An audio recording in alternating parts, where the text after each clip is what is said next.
Très rapidement, parce que je n'ai qu'un quart d'heure, c'est très dommage parce que c'est très vaste le sujet de la mémoire donc collective.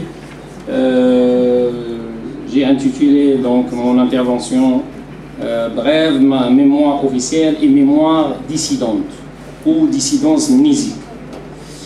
Donc l'histoire, comme on le sait, je ne vais pas répéter la différence entre l'histoire qui est plutôt une étude scientifique et la mémoire qui est le résultat, ce que reste, les résidus donc, de l'histoire réelle du passé qui reste, et dont certains éléments sont grossis, d'autres oubliés, d'autres minimisés, etc.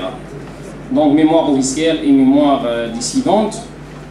L'histoire est un espace de combat idéologique, comme le sont par exemple la littérature et l'art. Donc la mémoire, l'histoire, à cause de cela, ne peut pas être une science pure, même si l'objectif, même si la méthodologie est scientifique. Dans les pays démocratiques, les libertés académiques atténuent, affaiblissent donc le côté ou la dimension idéologique de l'histoire. Et cela, bien sûr, est une très bonne chose pour les peuples, parce que les peuples et les nations peuvent se nourrir, quand ils se nourrissent de vérité historique, ils sont moins obtus, plus éclairés sur leur passé, et donc en général ils ont une attitude plus tolérante vis-à-vis des voisins, vis-à-vis donc des contradictions politiques et idéologiques donc, qui traversent chaque peuple. Au Maroc, nos historiens, malheureusement, ou de toute façon c'était la réalité, ont évité d'affronter ce problème, donc que l'histoire est un lieu de combat idéologique, est un lieu aussi de domination du pouvoir, jusqu'à très dernièrement. Les historiens marocains ont évité le problème, donc la majorité des contemporanistes, donc des historiens spécialistes du Maroc contemporain, travaillent sur le 19e siècle ou au maximum jusqu'à la fin du protectorat. Même certains arrêtent leur travail en 1927 parce que c'était la montée sur le trône de Mohamed V, et comme Mohamed V a gouverné, régné jusqu'au début de l'indépendance, donc il vaut mieux ne pas toucher. Ça a donné même un résultat un peu académique, une bizarrerie, c'est que la majorité des historiens marocains, au moins donc jusqu'à 2000, considéraient que tous ceux qui parlent à partir de 1956, ce sont des politologues et non des historiens. Or, la différence entre sciences politiques et histoire est méthodologique, est disciplinaire, il n'est pas sur la période. On peut étudier d'une façon à la manière, selon la méthodologie historique, cette année même, le moment de février, etc. Et un politologue aussi pourrait l'étudier, un sociologue, un psychologue, etc. Et moi, personnellement, je vous donne un témoignage, j'ai failli ne pas être recruté parce que 3 collègues sur 5, ceux qui devaient me recruter, donc le comité, ils m'ont dit oui, mais vous êtes peut-être, vous êtes plutôt politologue, parce que vous avez travaillé sur la lutte pour le pouvoir, entre Hassan II, l'opposition, etc. Ils avaient oublié que ça fait quand même 50 ans. Même cette approche. Et donc, alors qu'il y a par exemple, Germain Ayage a publié son livre quelques années après le protectorat, et c'était le bilan d'un protectorat, c'était juste quelques années après l'indépendance. Mais personne n'avait dit que ce n'est pas de l'histoire, que c'était de la science politique. Alors qu'au Maroc, à cause des effets indirects, parce que les gens ne peuvent pas le reconnaître, ou du moins ne le sachent pas, à cause du manque des libertés académiques, ou du moins de la peur, et c'était normal et tout à fait compréhensible, considérer que tout ce qui est après 56, c'est de la science politique. Cela a donné quand même une faiblesse concernant donc, la mémoire collective. Et maintenant, on trouve des étudiants, et moi j'en ai rencontré donc, en 4e année, et même au niveau du master, qui confondent Ben Barka et Ben Bella. Il vaut mieux ne pas rigoler, il faut peut-être pleurer, mais bon. Et qui confondent Abdelkrim Khattabi et Abdelkrim Khatib. Oui, des gens qui travaillent en histoire contemporaine, en master, et ça m'est arrivé dans une université, je ne veux pas donner le nom pour ne pas m'attirer des problèmes. Ça, c'est bien sûr le résultat de l'histoire officielle. Et l'histoire officielle ou officieuse a agi par différents moyens. Il y a tout d'abord l'histoire scolaire, qui pendant très longtemps, beaucoup moins aujourd'hui, mais pendant très longtemps était dominée quand même par les thèses officielles. Bien sûr par les médias publics, donc histoire scolaire, médias publics, mais aussi l'image ou l'iconographie en général, murale, présentée au public en dehors, dans les villes. Par exemple, qu'est-ce qu'on remarque quand on présente la photo de Mohamed V? On ne le met jamais, si vous vous rappelez d'une photo, une grande photo devant le théâtre Mohamed V, qui a duré pendant plusieurs mois. Il y avait Mohamed V et le peuple. Donc des gens un peu mal habillés, etc. Mais on voyait aucun leader. C'était à l'occasion d'un anniversaire ou quelque chose comme ça national. On voit le roi Mohamed V ou plus tard Hassan II avec le peuple ou avec des inconnus ou avec des étrangers, mais pas avec les leaders nationalistes. Ou alors, quand des leaders nationalistes sont présents, il vaut mieux qu'ils soient donc proches du régime, ou du moins ils sont présentés dans la scène iconographique d'une façon qui les marginalise un peu dans la photo. Je n'ai pas les termes techniques des infographies. Il y a bien sûr la toponymie. La toponymie, vraiment c'était l'usage le plus populaire avec la télévision pour marginaliser les mouvements dissidents ou même les leaders du mouvement national. Et on est maintenant devant un problème parce que Hassan II a régné pendant 38 ans, du coup il a occupé toutes les grandes avenues. Et le nouveau roi, comment il va faire?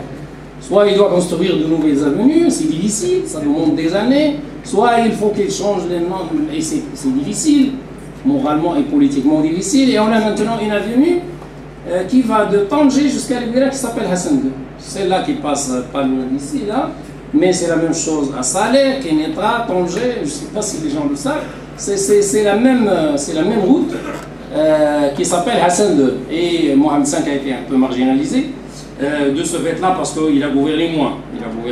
C'était pas.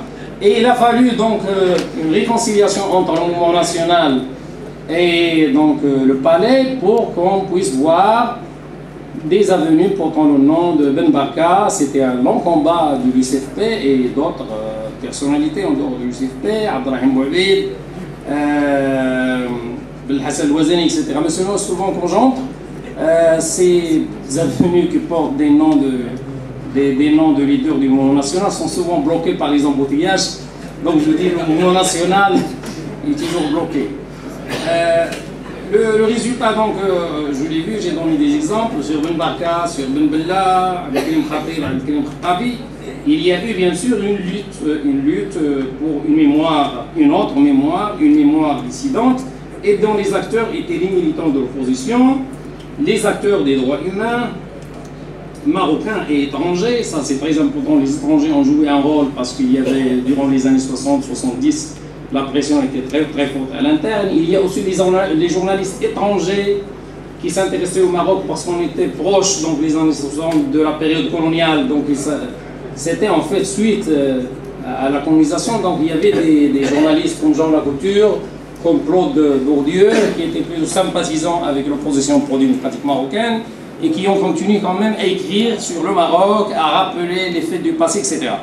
Il y a bien sûr aussi des journalistes ou les militants marocains à l'étranger qui ont parlé dans Afrique-Asie, qui ont fondé des publications comme Hiwar, comme Al-Watan, comme Al-Ikhtiyar Taouri, les émissions de radio diffusées à partir de pays donc, étrangers, comme celle fondée par Brahim Mouchel, qui se trouve à l'origine de cette rencontre, à Tripoli, avec ses amis bien sûr, et qui a quand même sauvegardé un peu la mémoire, l'autre mémoire si on peut dire. J'ai seulement il me reste combien de minutes? Ah, il y a quelqu'un qui dit de 2, là, il est contre moi. D'accord. Donc je vais finir en 2-3 minutes. Des remarques conclusives. Donc ces acteurs que je viens de citer ont quand même sauvegardé la mémoire nationale. Et comme on dit aussi, le deuxième point, c'est comme dit un dicton marocain, seule la vérité tient, mais ça, il la sah. Donc quand même, si on peut dire, la partie de la société qui a été instruite En général, malgré toute la propagande, il y a un soufflant un peu instinctif. Ils savent, ils disent oui, ce qu'on voit à la radio, ce qu'on a vu à la radio hier, etc., c'est pas vrai. Et vous allez leur demander mais pourquoi c'est pas vrai, ils ne peuvent pas vous dire, mais ils ont l'impression qu'on leur cache quelque chose. Et ça, c'est très, très. Donc, ça crée une sorte de paranoïa, parce qu'on essaye toujours de voir quelque chose d'autre que ce qu'on a dit. Et ça, même quand il s'agit de la vérité, on ne le croit pas. Ou même quand il y a quelqu'un qui meurt d'un accident de voiture tout à fait normal, ils disent non, il doit y avoir quelque chose. Et ça se dit jusqu'à aujourd'hui, malgré le fait qu'il y a eu des progrès quand même sur le plan des droits humains, des progrès sur le plan de l'ouverture des médias, bien sûr des médias non publics. Une autre remarque qui est très importante, c'est que le Maroc, il est un des rares pays, et ça révèle cette lutte donc, pour le contrôle de la mémoire entre le mouvement national et en général le mouvement pro-démocratique et donc l'État ou les représentants de l'État, principalement la monarchie. Le Maroc, il est un des rares pays au monde qui ne fête pas sa fête d'indépendance. On dit que le 16, 17, 18 c'est l'indépendance, c'est tout à fait faux. C'était le retour de Mohamed V et la fête de trône de Mohamed V. C'était le 18 et le 16. La fête de l'indépendance du Maroc, c'est le 2 mars. Eh bien, on ne le fait pas. Pourquoi? J'aimerais bien savoir pourquoi. Parce qu'il y a bien sûr une lutte entre le monarchisme et la nation. Et le monarchisme, c'est comme s'il ne peut pas y avoir de nation sans monarchisme. Et c'est pourquoi aussi dans la constitution marocaine, toutes les constitutions, mais aussi celle-là, il n'y a même pas le mot peuple. Parce qu'en fait, le Maroc, c'est comme si c'était des corporations. C'est pourquoi les constitutionnalistes appellent, quel que soit, même les constitutionnalistes au régime, appellent notre constitution une constitution corporatiste. C'est-à-dire qu'il y a des corporations au Maroc, ils cohabitent, et c'est la monarchie qui les unifie, et c'est donc le monarchisme qui doit dominer pour sauvegarder l'unité de ces corporations. Une autre chose, comme j'ai dit, seule la vérité tient, mais ça, malgré toute la sape, disons, méthodologique et méthodique de déconstruction de la mémoire collective, la vérité quand même prime. Et parfois, il y a des lapsus. Par exemple, si vous connaissez la majorité d'entre vous connaissent le livre Mémoire d'un roi, donc Zakiratou Malik, le journaliste, parce qu'il avait imposé quand même au roi Hassan II de ne pas revoir le verbatim. Donc le livre a été publié selon les premières déclarations de Hassan II, à l'auteur donc Éric Laurent. Donc Éric Laurent pose à Hassan II la question, il y avait un complot en 1959-60, le complot dont a parlé Mohamed Ben Saïd, il lui a dit il y avait un complot contre votre vie, etc. De quoi s'agit-il? Hassan II lui a dit non, non, non, pas du tout, il n'y en a pas eu. C'est beaucoup plus tard, il parlait de 63, mais il a oublié que lui-même, il avait préfabriqué ce complot de 60 et que plusieurs dizaines de résistants ont été poursuivis pour atteinte et tentative d'assassinat du prince héritier en 1960. Donc j'arrête, parce que c'est bon, merci beaucoup.